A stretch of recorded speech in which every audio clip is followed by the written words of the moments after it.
Russia Ukraine যুদ্ধ এখন এক জটিল মোড়ে এসে দাঁড়িয়েছে। ৩ বছরের বেশি সময় ধরে চলা এই যুদ্ধ থামার কোনো লক্ষণই যেন নেই।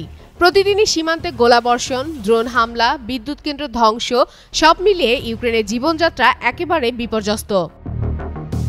শীত আসার সঙ্গে সঙ্গে রাশিয়া আবারও ইউক্রেনের বিদ্যুৎ কেন্দ্র ও জ্বালানি অবকাঠামোতে হামলা বাড়িয়েছে, যাতে ইউক্রেনের প্রতিরোধ শক্তি দুর্বল হয়ে পড়ে।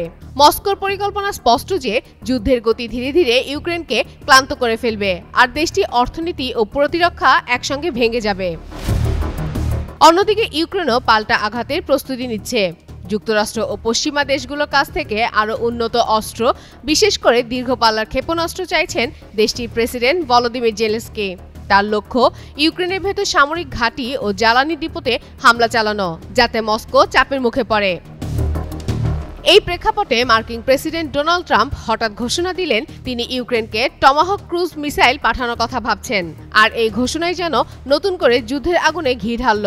কারণ টমাহক মিসাইলের পাল্লা প্রায় 2500 কিলোমিটার, অর্থাৎ মস্কো পর্যন্ত পৌঁছাতে পারে। রাশিয়া ট্রাম্পের এই ঘোষণাকে হুঁশিয়ারি দিয়ে জানায় এটি হবে যুদ্ধের এক নতুন ধাপ। মস্কো বলছে, যদি এসব ক্ষেপণাস্ত্র ইউক্রেনের হাতে যায় তবে তারা বুঝবে যুক্তরাষ্ট্র সরাসরি যুদ্ধ জড়াচ্ছে। এদিকে সাবেক প্রেসিডেন্ট দিমিত্রি মেদভেদেভ সরাসরি বলেন, ইউক্রেনের হাতে এ ধরনের ক্ষেপণাস্ত্র গেলে ট্রাম্প নিজেই বিপদে পড়বেন। তবে বিশ্লেষকরা বলছেন, ট্রাম্প আসলে এক ধরনের চাপের খেলা খেলছেন। তিনি রাশিয়াকে ভয় দেখাতে চান, যাতে তারা যুদ্ধবিরতির পথে আসে। কিন্তু অন্য পক্ষ মনে করছেন এই সিদ্ধান্ত শান্তির নয়, বরং যুদ্ধকে আরও দীর্ঘ করার ইঙ্গিত দিচ্ছে।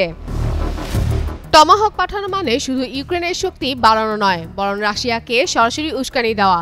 এখন বিশ্ব রাজনীতিতে একটাই প্রশ্ন যে ট্রাম্প কি সত্যি যুদ্ধ থামাতে চান, নাকি নতুন করে আগুন জ্বালিয়ে বিশ্বকে আরও এক অস্থির সময়ের দিকে ঠেলে দিচ্ছেন। ফাতেমা ফাতেহ জান, যুগান্তর নিউজ।